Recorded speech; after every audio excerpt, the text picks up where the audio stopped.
And as always, we return. It is time for episode 49 of Half Hour Henshin. As always, I am one of your hosts, Sleepy Witch, joined by DJ Azure, the 2.5D here TalkTuber. Hoof. And last week we were talking about how, like, oh, maybe there's not going to be a superhero time next week. Maybe we're going to have a really chill week. We're just going to talk about, like, the Blazer recap episode and maybe about some comics. And then we got some hard-hitting episodes this week. Yeah. Oh, man. I don't even know where we're gonna start with Geeds. Like, do we just start off with just talking about Kekara in general? I want to start off with the funniest bit, which is that everyone got turned into plushies at the beginning of the episode, or something similar. Oh, yes. Okay. So what's really funny is that I literally, like, halfway through the episode, I understood what they meant by frogification. Right. He made them into, like, the little statues, the same way Kekara was kind of like a little frog statue. Yeah, but it's not just because of that. I was like, it's like, that's like Princess and the Frog stuff. Right. Yeah, and I'm like, how did I not realize this immediately? Also, again, I love Kekara's actor. Not only does I feel like he played the role really well, he really gives you that, like, manic energy when he's getting hyper. And with the little, like, green streak in his hair, like, he looks like this guy would be out of, like, a Yakuza game. Like, straight up. I mean, with the way he squats for Kekara, yeah. No, this guy's perfect. Yeah. I mean, we kind of talked about this before. We knew there was going to be a big confrontation between Kekara and Tycoon, especially because he wasn't getting what he wanted as far as Tycoon being, a writer masked by Sara. Yeah, like he was just very he was just very what's it called Entitled? Yeah, he was just very yeah, so that yeah, I forgot words for a second there, but yeah, like all the time. Yeah, but I mean, I did really enjoy this episode, just just because, like, Kekara just got to flex this entire episode. He really did. We had some cute scenes at the beginning. Like, I really like the scene of, like, Buffa apologizing to Tycoon and his sister at the very beginning. And she's like, well, you tried really hard to save me, so we're even. And again, it's a thing where he feels really bad, but at the same time, like, there was no way for him to know that was Hera's Jamato. It's not like there was any distinguishing characteristics or anything. Yeah. And at that point, we didn't even know that they could be made like that permanently. So it was honestly just, like, such a sad mistake. Which comes back in this episode. Yep. Those Jamato come back in this episode, and I saw so many memes about it when we get to that. Yeah. Oh my god. Speaking frogification, but speaking about that, your favorite guys in this episode. It's time for more Nod Sparrow. He cannot stop being in this show. Like it's actually got to the point where during the watch parties, when we see him in the episode, like, everyone just points out at me. Now I'm like, it feels like every time you see him, it's that SpongeBob meme where it's like, how many times do we have to teach you this lesson, old man? Yeah, but unfortunately, he actually is a good guy. Even Kawa, kind of forgives him a little bit. Yeah, I'm just like, oh my god, this guy. Also, new driver. Oh yeah, the new driver. Yeah, for regard. Yeah, Zillion driver. As always, I mean, the base for the suits I really like the base with, like, the shades and, like, the little, like, grasshopper almost like antenna on it. I think is really sick. But I am getting kind of, like, on the fact that we're basically just reusing the same suit base for, like, all the antagonists. But what's really funny is how Regard dies in its debut episode just to show off the real final boss. Yeah. Let's hold off on Kekara for a bit and talk about how we're pretty much getting everything that all the shots from the opening actually shown in the show. Yep. Like, we actually had Geeds breaking the chains this time. I was so happy when that happened. That was cool. I was hoping for it. And the fact that, we get that nice scene. I love how we're getting to come to like a real conclusion, especially with like Geats and Tycoon specifically, Mhm. where at the beginning Mhm. of the show, you have Tycoon being like, I'll never trust you again, I can't trust Geats, because all he does is trick people and all he wants to do is his game. Fighting the hardest for him, and the reason he was able to break through his chains is because Tycoon believes in him, and it's the belief of people that gives him like the god of creation powers and everything. And them having Mhm. that little like fist bump at the end, we're like, we're gonna do this together. That was so cool. That was such a nice little like, we did it. We character developed. Yeah, exactly. Like, yeah, guess what? Ace is actually a character instead of just the force that beats the big bad at the end of every episode. Yeah, but I mean, I think that's kind of the point they were going. He was kind of like perfect, and having his experience and like all of his past Mhm. lives really helped him do all this stuff. But he really wasn't like complete as a person kind of vibe. Yeah, yeah. Also, Talk going about back, perfection. Nod Sparrow calling Tycoon's life boring was Oh, super funny. Did you really have to add the boring life? Uh, Also, I'm so glad Tycoon is back to being a sweet boy, because it's just so nice, especially seeing him like, I want to make a world where everyone can be happy, and that includes you. we already saw that because like even when we had his law world, no, sorry, his chaos world, like he was still like he had to put up the face because he was surrounded by actual insane people. I know, but he was still letting himself be a bad guy. Yeah, it's like it's the only thing I could do. Like, okay. Oh man, but back to Regard and Ace. Like the whole thing about like how Regard is actually like getting the upper hand just by being sneaky about it, like because of how perfect Ace is with countering him for everything, like just in pure strength, is really clever because like it's like showing that Ace can't do everything. Right? But yeah, like no, it was just really really cool to like see like Ace actually have to like deal with to actually have to deal with Regard, and it even just ends in a straight up fist fight too, which is funny. Which was great, and I also love that it's Sewell being like, oh, as long as my audience wants it, a bad end is all that they're gonna get, and then Ace Hmm. being like, as long as my audience wants it, which is the rest of the world, uh, I'm gonna go for a happy end. We Hmm. got to see a cool writer kick. I mean, the reveal that Sewell was basically just like a fake personality made to like fight him for bad end from God, I forget what the main bad guy's name is. Oh no, not Sewell. Sewell Jit was the fake right hand for Yeah. Sewell or whatever. I said that in the wrong order. But Hmm. was that was really nice. So because at least we're finally gonna get like a last boss, and I mean we're Like he basically actually, at the end of August. We got Gotchard confirmed in September, so like we have we like have 2 episodes left. yeah, we have two. I thought we Yeah. had three. No, we have two. Okay, so we have I, confirmed two. yeah. Well, it's because Godchard starts on the 4th, Oh, for and whatever reason, I thought Gotchard started oh like the week after the fourth. So maybe that's oh why wait, no, I'm no, I'm confused. wrong. I'm wrong. The Third, third. yeah. I thought Yeah. Gotchard started on the 10th for some reason. No idea Yeah. So why. That's just my brain was yeah. So Gotchard stuff. yeah. So we're getting a 2-part finale. Yeah. I mean, that makes Uh, sense. That's God. I am not gonna want to wait for that second episode of the finale. But oh, yep. oh man, but you know what? But you know what? We talked about all the small stuff from the episode. Now we actually get to talk about actual Kekara stuff, like for real now. Oh my So God. the fight, The fight was cool. It was really yeah, cool seeing him start off with Ninja again. Ninja's such a cool suit. it I really is. enjoy him using it. Um, Like also one thing that really like made me laugh was um was Kekara saying, "You'll be the clown in my Sunday morning comedy," and I'm like, yeah, the that was good. show is Sunday morning. Yep. It was really good. Going back real quick, just another quick mention to the Jit fight, real quick, just because I was thinking about it because of Ninja. It was cool Mhm. that we see that suit can like put on the buckles on the side to use the weapons.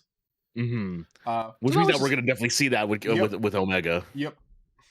But anyway, we got to see Ninja versus Premium Kekara, which was cool. Uh, Man, you know, our boy trying to get up even after everything was Yeah. super nice, and I was like, is someone gonna come in and save it or whatever? But then turning out that like Jamato were, in the batch bred by Nod Sparrow, and he could control them. And that's why they ended up being safe, was pretty nice. Yeah. Okay. And that's where I'm gonna cut in and talk about the meme where people were posting like the nerd with the finger pointed up like emoji like when that scene came up because Najimel points his finger up when he says, "Oh, those are under my control," and I'm like, everyone just like I couldn't stop laughing over just like everyone comparing Notch Sparrow to that emote. No, honestly, it really fits. Especially because it's just really funny. Like, he's got such a straight laced haircut, but he's got such long hair, and you like never can tell because he's always got that like super tight ponytail. Yeah. But I mean, the Kekara fight once he puts on Black General gets really hype. Um, I love seeing him decide that this is his power and he's going to use it however he wants or whatever. But also his like second transformation into ninja where he does it and he goes back to like the full Common Rider like pose and he does his whole little Yeah. thing. That was cool. And then that coincides with Ace basically being like, "These are mine to wield. I'm not going to become your own useless tool," and he takes off the chains, and that coincides with his big transformation. And then Kekra basically just gets his ass beat. And again, like we said, Kekra just enjoyed it. Him dying, his last words basically being, fighting against your fave. It has its own kind of enjoyment or whatever. Yeah. And we were like, here's the thing, we knew that he was gonna beat him, and in some way that was gonna prove that he was really meant to be a common rider, and Kekra was just gonna get a kick of that as he died. Yeah. And then we get the rule for the one of the last rules for Ace's DGP. You can change the world as long as you continue to believe. And I mean, like that's just the entire reason of why he was able to break out. Yep. But what I was gonna say is that what's really interesting about that is how we have civilian riders again and their enemies. Yep.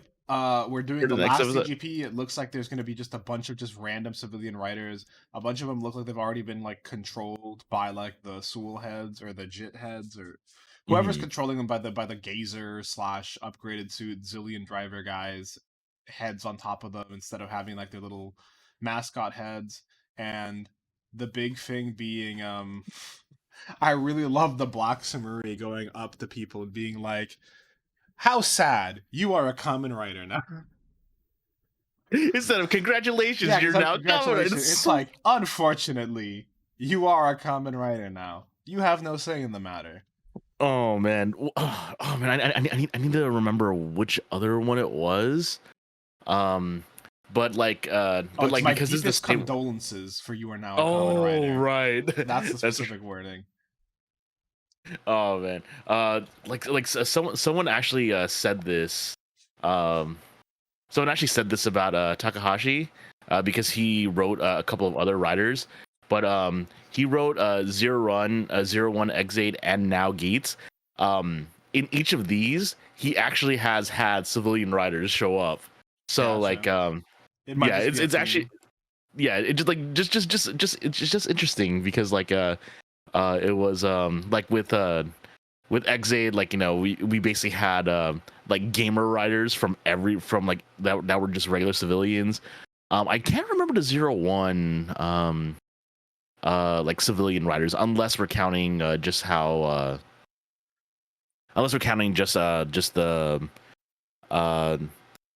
how all the robots were like just civilians before they were forcefully turned into riders, or like just the main character himself was just technically civilian before he did.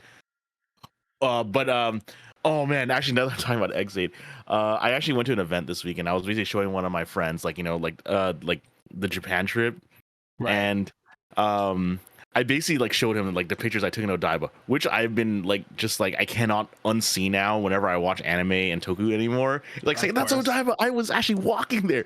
But what ended up happening was that I showed him the picture of a bridge and he started laughing because it's like remember where Poppy got slapped? Because it's one of like the most ridiculous moments of Exade, but it's like I took a picture there. That's really funny. Yeah. No, that's good. Oh man. That's good. And from there, yeah. And talk about recaps. Yeah, we got a Ultraman Blazers special episode, uncover the true identity of the giant creatures. Yeah, Uh, it was this a cute format recap was just, episode. yeah, like I really love it whenever they like, recap an episode and still like add a little bit of story to it, even if it's just like an outside perspective. At the very least, some flavor, you know. Yeah, exactly. But yeah, no, it was just a cute episode. The gist being it's a TV station program. They're putting together a program on kaiju, and so we're getting kind of the rundown on like the civilian perspective for all the kaiju fights. Yeah. I just, and so we basically have like, the TV producer, I think it's like a reporter, right? And then just a regular civilian. I think it's the TV producer, or like the producer for the show. I think the Hmm. other dude is supposed to be like his intern or something like that. Ah, yeah. And then the lady's a reporter. Yeah, and he's a military talking. So when he showed up and is like saying, "Wait, how do you know all this stuff?" When they were talking about last week's with the mountain guns, and he's like, "It's like don't underestimate military otaku." One of the people in my watch party said, just your average Warframe player, or not Warframe, crap, World of Tanks player. I think Yeah, it I was gonna was. say, isn't it World of Tanks that where all the tanks are so scarily accurate that like one of the tanks had to be taken down because it was too updated or something, or too close to the No, actual. no, no. It's not that. It's the fact that I think the World of Tanks or World of Warships community can't stop leaking like actual classified military documents. That's fair. That's fair. Yeah. No, that was really funny. The vibes of all three of them were just, it was just funny. They were going through. I love the military narrative because, like me, every time Mecha Garon or Earth Garon showed up, he was like, "Yo, that's sick," and I'm like, "That's me every time I see Earth Garon. I love Earth Garon." Oh yeah. No, no, I was wrong. I was wrong. I was wrong. It's War Thunder. War War Thunder. Thunder. That's it. There's always like classified military leaks. Yeah, And it's, because and it it's ends like up. this intern just knew everything, and it's like Yeah. it just knew all this, and like, yeah, like, yeah. So someone just made the joke that this is just an average War Thunder player. Nope, that's accurate. But in general, not too much to talk about. It was just a really cute episode. We got to see some actors interact in a different little setting. We got to see some recaps of the big fights, and then we got to see the funniest thing of all: the program get canceled because it's not going to be an animated special. No, no, no, no, no. Because it's getting bumped It's getting bumped because of an anime. because of an anime special. Sorry. Okay, so the Ultraman fanatic in my watch party, Right. he said this may or may not be Supro silently complaining about Gundam Seed Destiny taking up the time slot they wanted back when Nexus was airing. That's actually really funny. So apparently Seed Destiny was the time slot that Supro wanted for Nexus. Well, I mean that's how it is. I love Yeah. how immediately the reporter lady, like, "What's this happened?" Is like, "Well, so I have this other thing I can report on, so bye." And just Yeah. leaves the intern to like handle the crying TV producer. That was really funny. Yeah, that But was hey, great. I the loved the it. meat of what we're gonna talk about next episode, we got a normal sized alien, and he Yep. looks cool. I like him. Our main guy, when you saw him in this episode, because he has a haircut that's like really similar to Ace's, and you see him in that one frame for a second, I was like, was Ace in this episode? It's like, no, no, no, no. Because just like, oh man, he's just for a second, because again, it flashes by so fast, and I was just like, Ace? Question mark? Oh man, Uh, but yeah, like I can't wait because like it's actually like I mean I don't think you watched like the special episode before this series started, but no, I need to at this some point. yeah, like it actually goes over like like certain themes that you see in a lot of Ultraman series, and one of the things is that they do sometimes have like normal aliens or normal sized aliens helping out and stuff like that. No, So I yeah. know of that just because I did watch. The only other Ultraman thing I've seen is Shin Ultraman, so they did have a Ah, regular sized alien in that. yeah, I still need to watch the Ultra. Yeah. She'll know. Yeah, But see, Shin that's just Ultraman. the same. That's the same Ace haircut. So he's just there for a second. I was like, wait a minute, right? Oh my god. That does look very, very similar. Again, and you see it for a second, and I'm just like, and then it's gone. And so I don't know if I looked away or just side out of the corner of my eye for a second. I was like, Ace? Mhm. Wait, I gotta go back. Scrub, scrub, scrub. Okay. Oh, but Oh cute my god, episode. yeah. That Uh, that that wa- that wa- yeah, that was very very nice. And talking about cute episodes, we start it's off in a very very cute for King Odin this week. oh Like my god. It's time. Matsurida, Matsurida. yes, I was also saying the same thing. Matsurida, Matsurida. No, I miss And Tara. yeah, um, but what was it? What was it? Like yeah, we see why it's so hot is because some dude is digging some bug is literally digging to the earth to make the core like heat up the entire planet Yeah, he's like essentially. opening basically like stuff to the core, which is insane. We got a really cool intro with Jeremy versus Defnarok. And then we get to see Mhm. everyone sweating, which right now, that's me, man. I don't know if we've talked about it. I live in Texas. It's so fucking hot right now. I am Yeah, dying. I yeah. cannot But be outside. I'm also laughing at how everyone else is like, like how everyone else looks with it. Like Yanma is like just like just gamer like we're used to heated rooms. Um, Yama's like, also, can we talk about the fact that Yama's like, yeah, 90% of our servers are down. I'm like, bro, you guys, your shit's exploding. and then Himeno like he just still like poor Sebastian has to wield a giant fan. I love the Sebastian. I love seeing him in like the like dress pants like pulled up to his knees and like all his stuff like super like undone because he's also dying of heat. Um, very And then cute. yeah, and then of course Dabowski is like, with all the crops dying, we need inflations. Give me 3 of your cities and I'll give you some crops. Yep. But then we get to see Boone, and Boone is very cute. We get Oh wait, not yet. We haven't talked about Rita. What oh Rita said. Rita's demand is always funny. She's sorry. They're still wearing completely like just their regular clothing, and they demand a Muffin and Me marathon. which again is not something Gira can do. No. Himeno's the one who owns the distribution rights for Mofun and me. Yeah. But Um yeah, we do. Yeah, but yeah, we do get Boone, and like we basically see like one kind of cute, but like kind of sad things about like like now that Gira is king, he can't be friends like with the other orphans like he was before, and it's yeah. really, really sad about it. Like it's like he wants to like still live his life, but he Especially has his because duties now. yeah, Boone and I forget the other girl's name, but those two were specifically like his siblings that he was taking care Mhm. of in the orphanage. So him being like, "I can't be your older brother. I'm your king now." That was really sad. Yeah, it's like he couldn't even go into like his Demon King voice for it. Like Yeah, yeah, but it's it's like he also really fucking cute seeing all the other kings basically be like, I mean, you don't have to. You can just do whatever you want. You're in charge. I know it's And then so everyone immediately being like, "Let's have a festival. Let's have a festival." Um, I loved all their festival outfits. Everyone looked fucking yes, fantastic. I loved yes. Yanma with the single arm out and the like Scopia fucking tattoo. And then he was like, I love how one of the prizes for his shooting gallery was just a little toy of Yanma, like one of the little plushies. But I love that if you hit every target, you just get a skyscraper. Yeah, So at least that was he's not cheaping out on the prizes.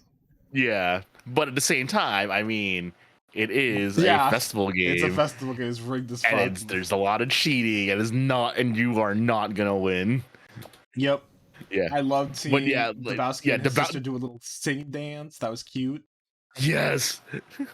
And the This, snow cones from oh my god. yeah, this would be, I would say, one of the episodes, though, I will say, where again, like, the whole, like, CG setting for King Oger does make it feel a little flat because it does make it look, like, super Mhm. empty.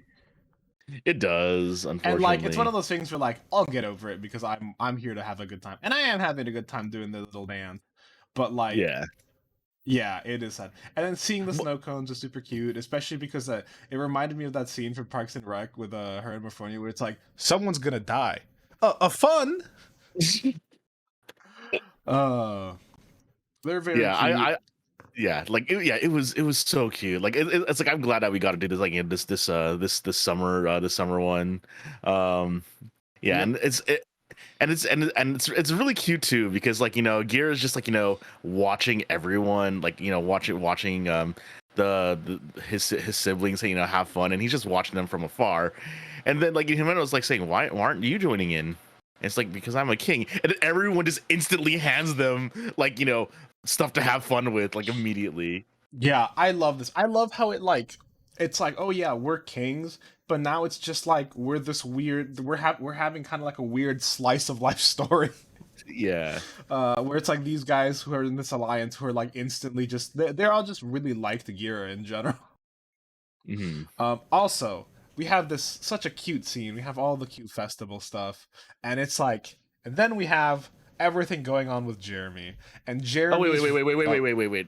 But before we talk okay. about what's going on with Jeremy, so we see Himeno's contribution, and they bring back the TNT box, the explosive plunger, That and is that's true. and that's how we get our summer fireworks for the festival, which is a really clever way of having her like, you know, contribute to it, because Because it's it was her. just funny seeing it the first time. Yeah. But yes, Now, while the summer festival is happening, this is also while cute, everyone's looking upon it, and we're having it. Meanwhile, Jeremy is having a fucking a, crisis. a conversation, just a conversation with Death in the Rock, and it's like the worst part is that, you know, there are points being made. It's like, No, the worst part is that like Jeremy now realizes that the reason there's so much prejudice against Bugnarok is because of the original story that he wrote, and oh my god, that yeah, realization and hit him too hard. yeah. But the thing is, though, is because he asked, like, you know, he asked two questions, and the two answers he got, like, you know, clashing with each other, or just sorry, basically led him to believe it. He basically asked Death and Rock, and it's like, why do we have to answer for crimes that happened before our time? Yep. And then after that, like, and after that, yeah, he basically asked Boone, and Boone says, we did that because the legend says that the King Ogres fought the Death Rock. And Jeremy Yep. It's just like just unfortunately it's yeah, like a self-perpetuating cycle thing where like yeah, originally the Bugnarok from the past attack, and realistically none of those Bugnarok are left. All the Bugnarok now are different new people. But because of what happened before, they were all forced to live in shadows, so now they attack the surface, and now, you know, now they're getting attacked, so of course they're not just going to let themselves be attacked. Now they're fighting back, and they're like, well, you know, they attacked us before, they're attacking us now, and it's just kind of feeding into each other. um I like the fact that Boone just got into the mech too. That was fun. yeah. It was And very cute. but it helps though. But it helps Yep. because, like, you know, Boone basically gave the idea to fish the shrimp out of the hole, and this fight happens halfway through the episode. Like, it's amazing because they need to have more time for all the Death in the Rock stuff. Who gets who jobs once again? Yep. Can we talk about just the fact that this is like the second series in like I think in like 3 weeks that has used a fishing rod to finish up their enemy because fucking Ultraman did it too. I do really Yeah. like the fact that they how they did it. They used like the Kabuto thing, and then like the ants were dropping the string, and they used Kumo. That was Hmm. super cute. I love how they just one shot the crawfish the moment they catch it because they're in King Oger legend, so he's like the strongest version that they can use right now. And then the shrimp's Yeah. just like a generic, like not even like a strong general, so he just comes up, tries to fight it, like literally cannot hurt it, and just gets one shot. Mm. Yeah, that was funny. Just like, you know, just no selling. Yep. But of course, like, you know, the real fight really starts when we see Death and Rock on the Yep. ground. And we get to see it in our favorite place, the quarry. Yep. Yeah, and then we do see the fight, like, you know, go on. Like, you know, they easily, you know, overpower him because, you know, this is Death and Rock, and Death and Rock is jobbed for weeks. Yeah, yeah. And again, I mean, we're still only, you know, if we're gonna say like 50-ish episodes for this series, Mhm. we're only about halfway through, and I feel like we feel pretty certain that Deathnark is not gonna be like the final boss of this series. Yeah, I'm really curious as to who will be now, though, because, like, you know, his whole thing is that, you know, he's basically gonna, like, you know, explode by going into the core that the holes were dug for. But, you know, on his way, it's like, you know, Jeremy Jeremy starts says his webbing full everyone up. name. Yeah, Jeremy Ido Monarok Nebrasieri.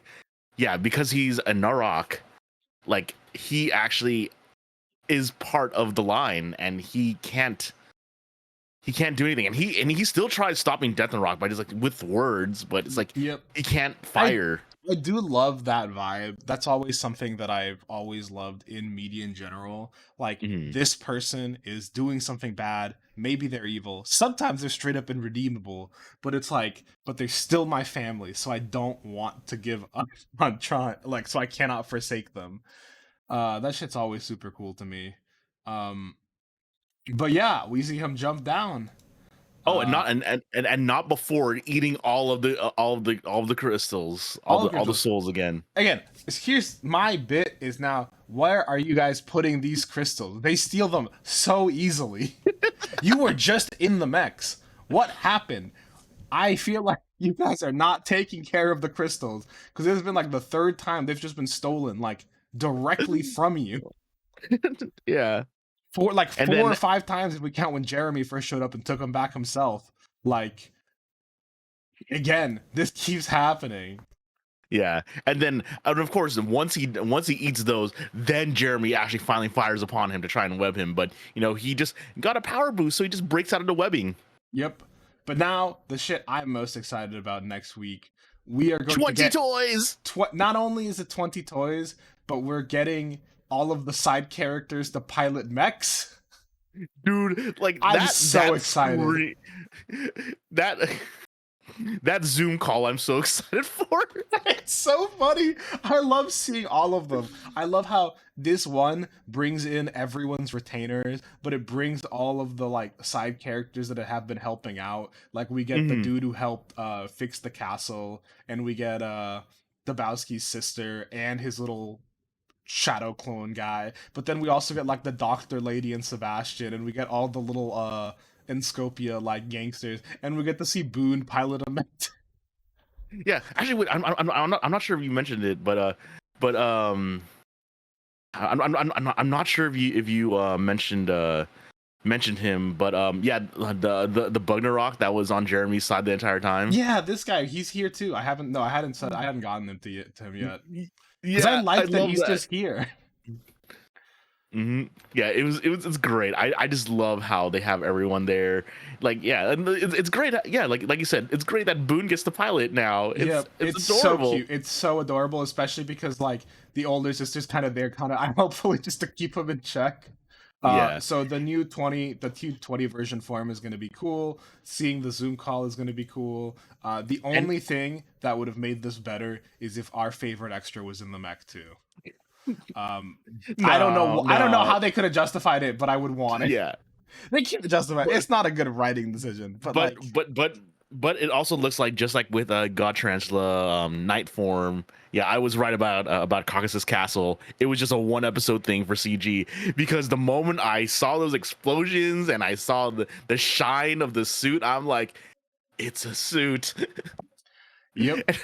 It looks so bulky. I mean, as it should. I mean, yeah, it's like, ridiculously bulky. That's just how it is sometimes, though. Yeah, I'm so excited to see that. But yep. Like, oh man. But I'm just so excited for the Zoom call. The Zoom call is going to be extremely funny. And with that, we're basically up on our time as always. We find more stuff to talk about, but we're trying to keep things brief-ish. I mean, we are called half hour. Yeah, we only go over by a bit. But as always, thank you guys for listening, and we will be back next week to talk about the beginning of the end for Geets, and the beginning of the funniest Zoom for Azure, and the first like small size alien we're seeing in Ultraman. It looks like we're just getting a lot of cool things next week. Yeah. Toku's great. Toku's great. It really great. is. And with that, we will leave you for next time. Thanks as always for listening. Later. This program is brought to you by our unending love of Tokusatsu. If you enjoyed the show, please be sure to like and subscribe. And hit the bell for notifications. And if you would like to support us further, consider becoming a patron at our Patreon, Half Hour Henshin. You can get some exclusive benefits, such as your name in the credits and joining our sticker club. Or, if you want to help with a one-time donation, you could also find us at Ko-fi at Half Hour Henshin. You can email us with any questions or theories at halfhourhenshin@gmail.com or on Twitter at halfhourhenshin.